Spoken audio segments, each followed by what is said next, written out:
everybody to meet you, Briana and Brittany. I'm Briana. I'm Brittany. Okay.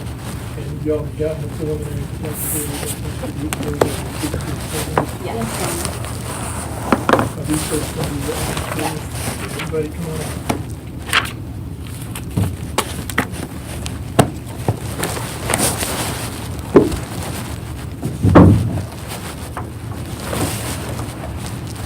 Everybody who's going to testify, raise your right hand. Each of us will refer to tell the truth. Yes. Yes. So, which of you two ladies had a relationship with this individual? I did. Brittany. So let me start with yours. Tell me what's happened to cause you to seek the publicity protection order against Mr. Wilson. Scott had become controlling, threatening, name-calling. There was no threat taking place. Well, you certainly will have a chance to testify if you dispute the testimony, but don't object just because you don't agree with it. Okay, if you got a legal objection, that's one thing, but just There's no proof for it. Absolutely no proof. I'm the only one with images of things thrown at me. Well, I'm going to let her testify, okay, of course, whether she condemns the facts or not. You'll have a chance to cross-examine her, and then you'll have a chance to testify, okay? Just because you disagree with her testimony doesn't constitute a legal objection to testimony, okay? So, when did the relationship start? We dated for about a year. So tell me what the start date was. Approximately, let's see, maybe September 2000 and...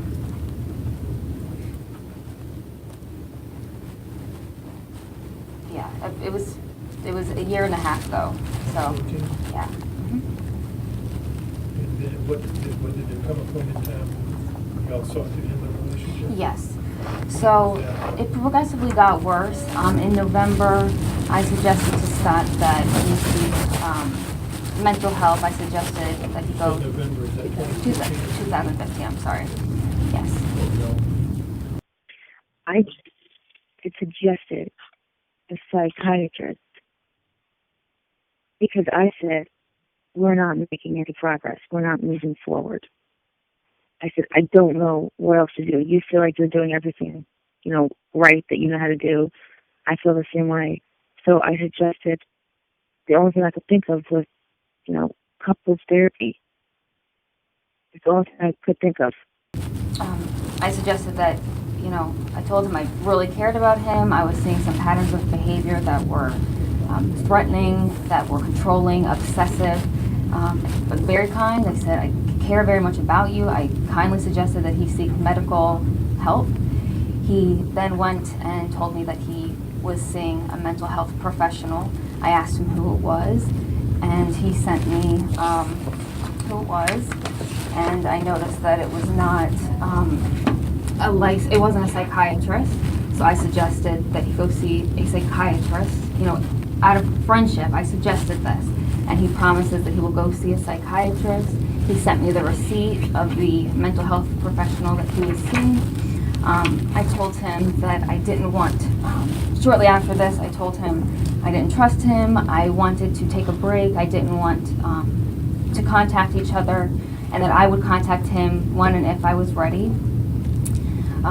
And he was good about it during that time. He did send me a few texts despite the fact that I asked him not to. He sent me a picture of his mom who is deceased during that amount of time. She's an identical twin. It's like to me, has developed an obsession with twins. But anyway, during that period of time, he was okay. He didn't contact me too much. And then eventually, I woke up one morning to, 10 calls. That was December 14th, 2015. He sent me early in the morning, a bunch of calls. He sent me text messages saying, as if I had never told him, please don't contact me. I want you to get some mental help. And in the meantime, don't contact me. It was as if we'd never had that conversation. He's, why are you not calling me? You're the worst girlfriend in the world. I bet you're cheating on me. You're contacting other men instead of me. And I told him at that point, again, very kindly, I care very much about you. I hope you get some help. I wish you well. I do not want you to contact me anymore. We are no longer dating. I do not want a relationship of any kind with you. Do not contact me through any medium. Do not email me. Do not Facebook me. Do not call me. Was that in an email? That was through a text, and I also Facebooked him. And I'll get to why I don't have that, but I can have that very quickly if you need it. Shortly after this, So was that on or about the 14th? it was on the 14th, Okay. yes. As soon as I did that, I blocked him from Facebook. Within moments, he had texted and emailed my, pretty much my entire family, vulgar messages about me. He continued to text me throughout that entire day, obsessively, constantly, every minute. You are going to contact me. We are not breaking up. You know, I'm going to tell everyone bad things about you. How many texts you received? That day, I would say probably my phone's sitting over in Captain Greiser's storage tin can because Scott hacked into it. So I can go get it if you need it, but I'm going to have to guess here. I would say maybe... Objection. I did not hack into the phone. That's a blatant lie. That is a blatant I'll lie. give you a chance to do that. I would guess maybe 35. Okay. So, because well, he then called me obsessively, called me, and I can show you proof of that. Gosh, I don't know, maybe 30 times in a row. And so I got a new phone number. I had to go get a new What day number. is that? This is December 28th, 2015. 10 times here. All of these. Just So over and Are over. they all the 28th? These are. How many calls on the 28th?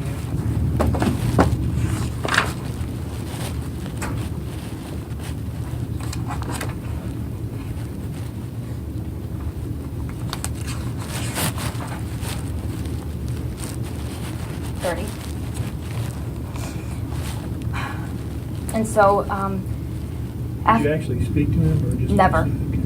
I did not pick up. I have not contacted Scott since December 14th. When I told him, do not contact me, the last words I wrote were, goodbye, Scott. I have not contacted him, attempted to contact him in any way. Going on from the 28th, man. I cut my phone. He hacked it. Well, I believe he hacked into my phone. And So tell me what happened because you think that. yes. I took, well, let's see. I took my phone to the Verizon store because my emails were being broken into, my phone. I couldn't turn off certain features, and he's very tech savvy. It's what he does for a living. And anyway, Verizon told me, and I have a handwritten note from the person, we also call it Verizon fraud, that it looked like someone had turned off the mobile network's feature so that they could hack in. And how I know it was Scott was because he obsessively called my phone like I just showed you, and one time he left a voicemail message from this number, and he said it was him, and I have that message. And so Which number?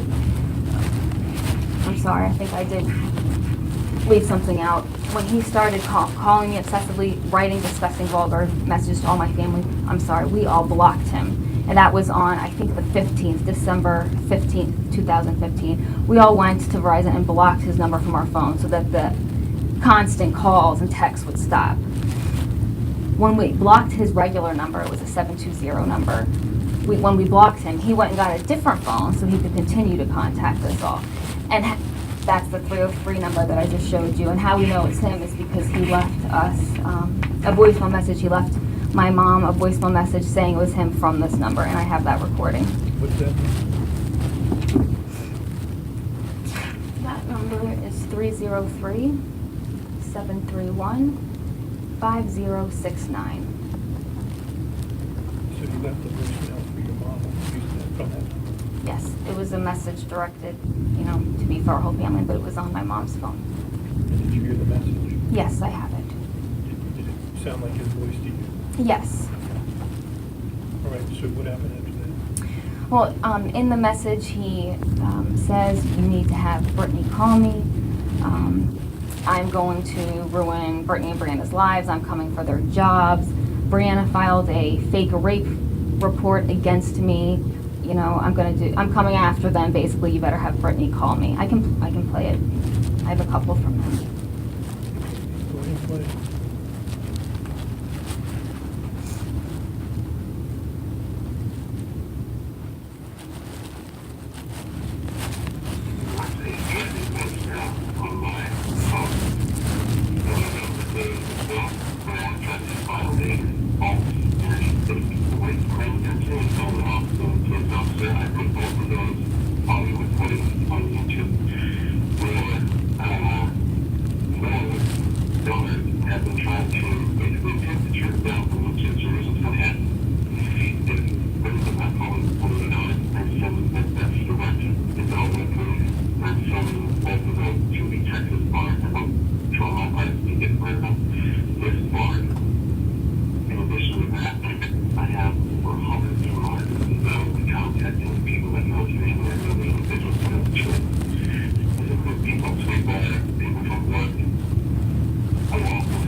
What was the date of that message?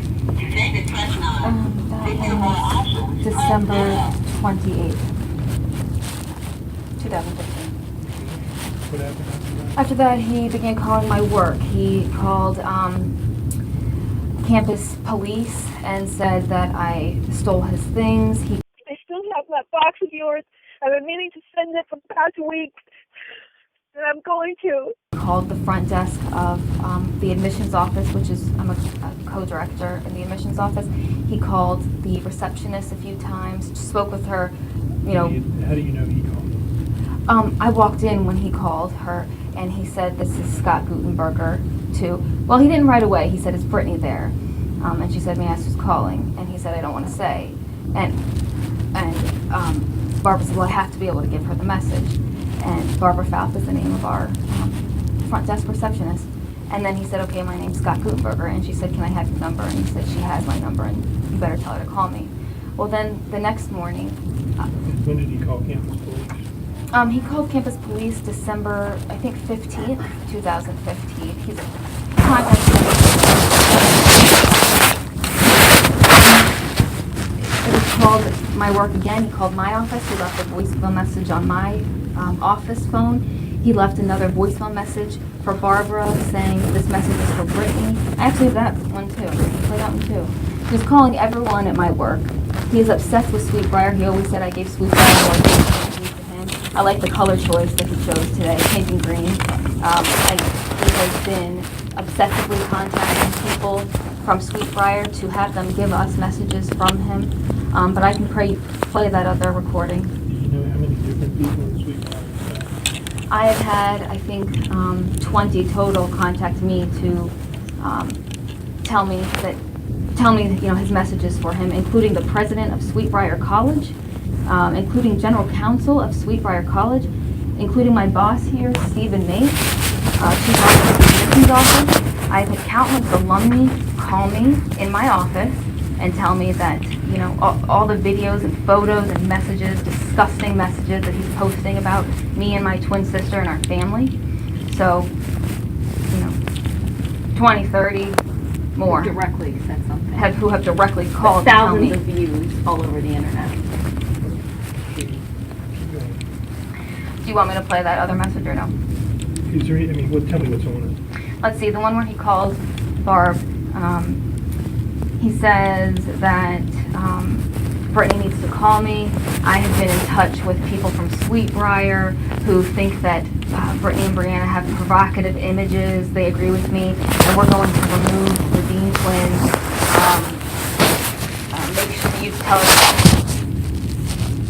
If she doesn't call me, I'm going to release more videos and photos of her. He then went on and created a fake Twitter account, called it the Deane Twins, and posted pictures of me and Briana with comments implying that we commit incest. Comments implying... That is actually a different account. I think 2 accounts, one that I do own, that I was asked to set up by them and never paid for the work across all social media. And then there's another one. If she's talking about the other one, the parody Deane Twins, I have nothing to do with that. I don't have a Twitter account, so I can show you. He implies that we've committed incest. So I guess I couldn't tell if That's he the said... parody account. No, the Deane Twins account. Posting pictures without my permission.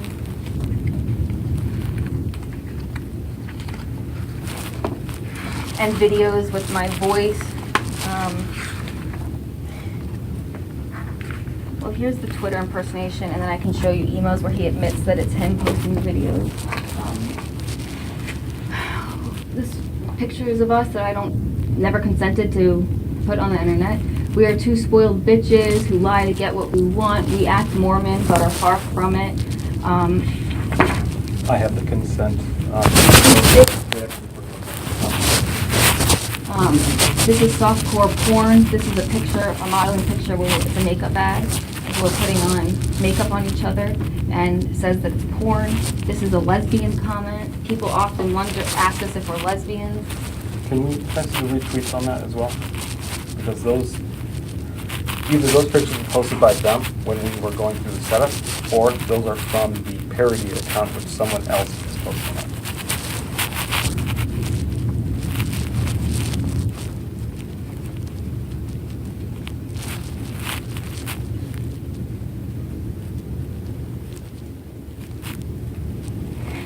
You can see those.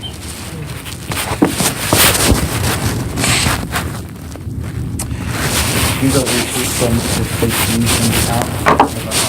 No, all about the fake news kind of account.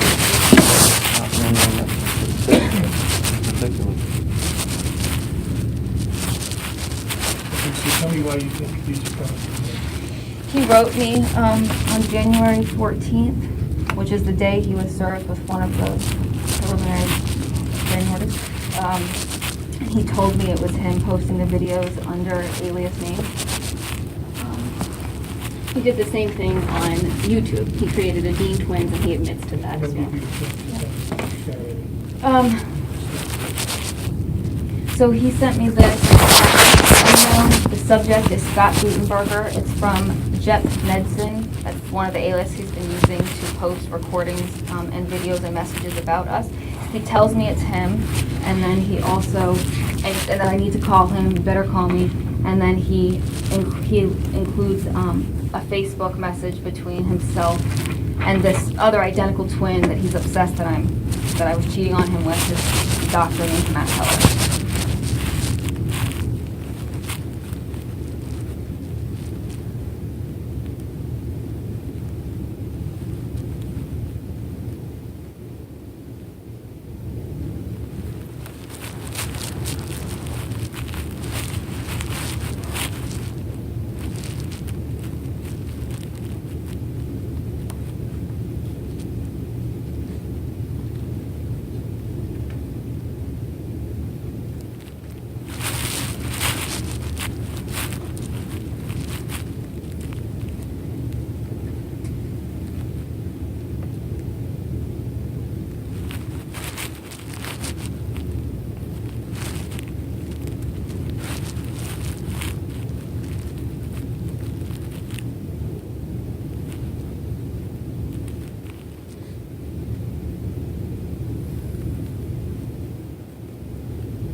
want to see that?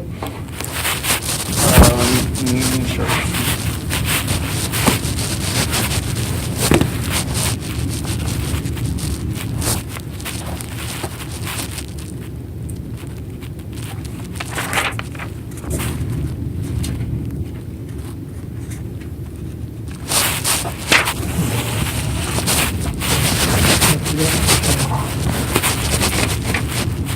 We spent, I don't know, countless days contacting YouTube. He created a fake Deane Twins YouTube channel. And it's, I believe, how he likes to, one of the ways he likes to keep contact, you know, I'm here, constantly. So we have to spend time trying to get the videos and recordings of us down. And then YouTube sends us, a couple times they agreed that there was privacy violations and impersonation, so they put stuff down. But other times, you know, they send us a message when we write into YouTube saying, contact the person doing it. You know, I mean, every day. Every single day, it has been something. Since December 14th, when I told him, I'm wishing you well, do not contact me again, every single day, it has been something. I have not contacted him once. I just want nothing to do with him. I want the contact to stop, the obsession to stop. He's contacted everyone I know. You heard on the voicemail message, he threatens that he's gotten somehow all these contacts of ours. I think that's also proof that he has hacked in. Hacking, stalking, threatening. I've been so scared that when this first started going on, our boss here, Stephen Nape, was getting messages from the head of media and marketing at Sweetbriar College. To name one, he's getting messages from lots of people. He actually paid for us to go stay in a hotel a few nights because we didn't want to stay at home. And then finally our dad was able to get there, so we didn't have to keep staying in a hotel. And our dad was staying with us everything. He also says in here, and I would like you to ask him how he knows this or why he believes this. In one of the messages where he posts videos and recordings of us, he says, Brittany and Briana Deane are mad that people at Sweetbriar are threatening their chance to buy a cottage on campus. And I would like to know how he knows that or why he believes that. Can we please ask him who told him that? Well, if you told me. testified, you'll have a chance to ask. Okay. Yeah, so he knows, you know, all kinds of things. I'm not sure who from Sweetbriar. He's constantly telling me he's in contact with people from Sweetbriar, feeding him information. But sentences such as, I'm meeting with teams to remove the Deane twins are very scary. And so why were you afraid to stay at your own place? Because of comments like that. It was comments that basically, if I can't have you, no one will. And to me, that's very scary. I know he knows, you know, where we live. He knows we live on campus. He's visited me one time at Sweetbriar, just once, but I know he knows, you know, where we live. I didn't want to stay there when he was so angry, posting recordings of us, pictures of us without our consent, threatening messages, emailing everyone, texting everyone that we knew, vulgar, threatening messages. Like this one individual that you just saw, the message with them, it was between Dr. Matt Keller and himself. He was upset that I was cheating on him with this man named Matt Keller, who is also an identical twin. I don't think it's relevant, but I wasn't. But he sent not only a message to Matt Keller that day, but he went on and sent him another message. Let me see what date that was, and I have it. Let's see.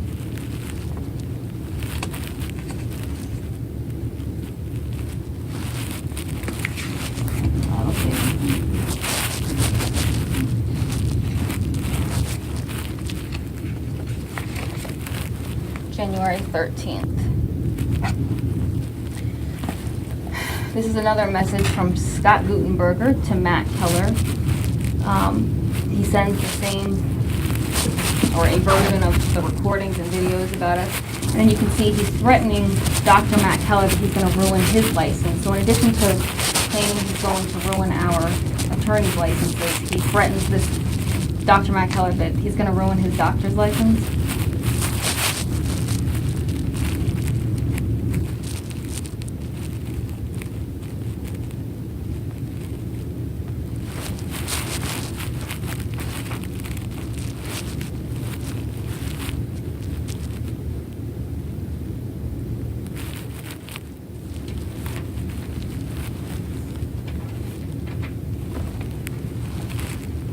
see that?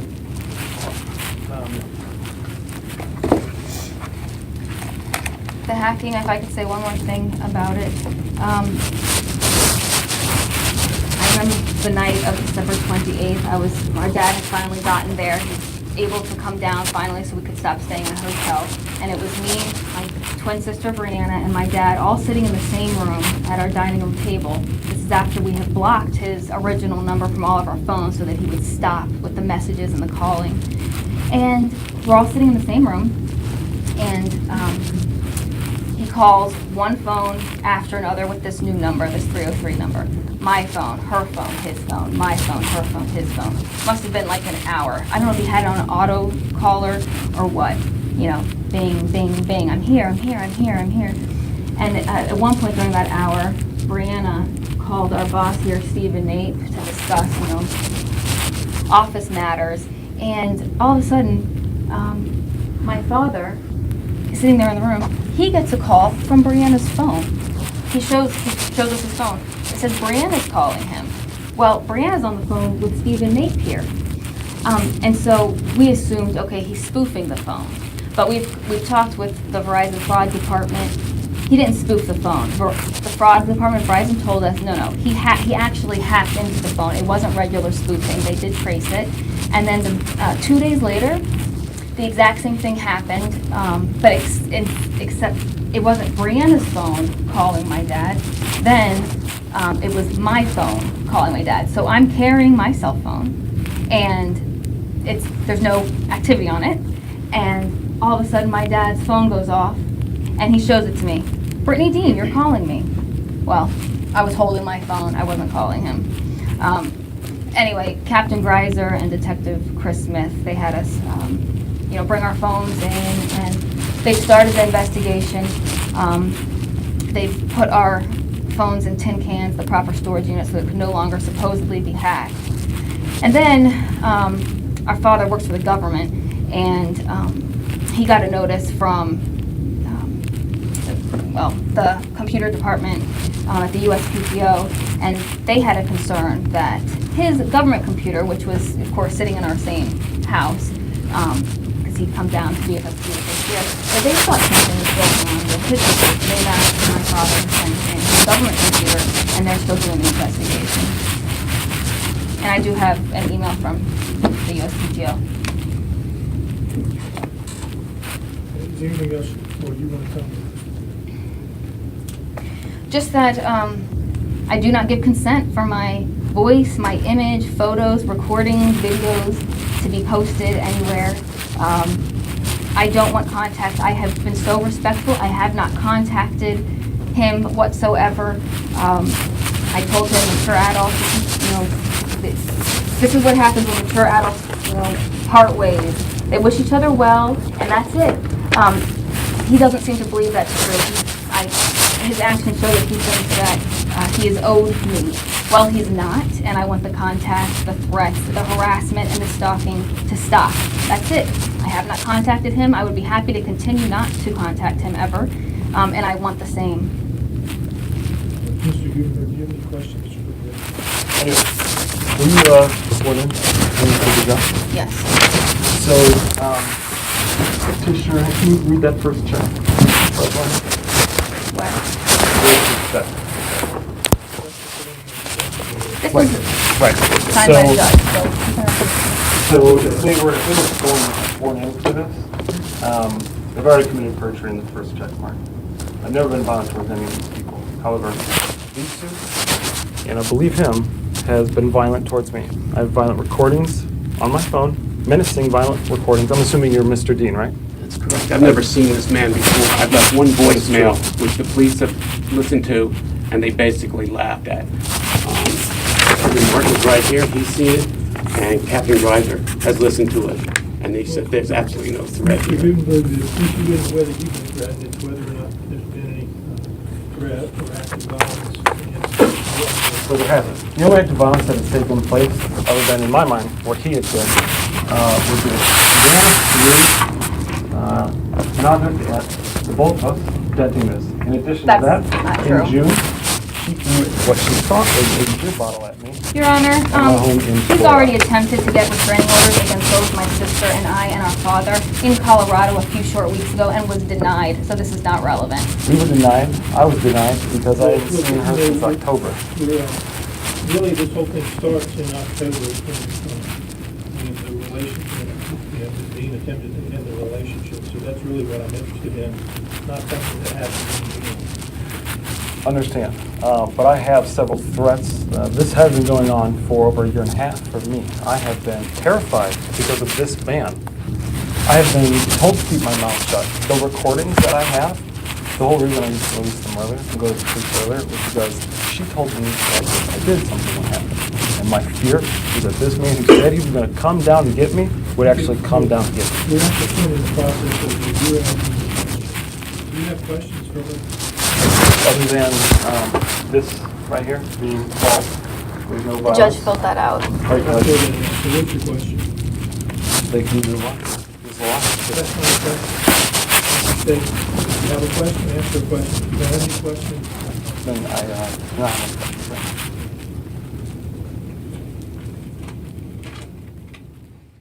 I'm terribly sorry how my family treated you.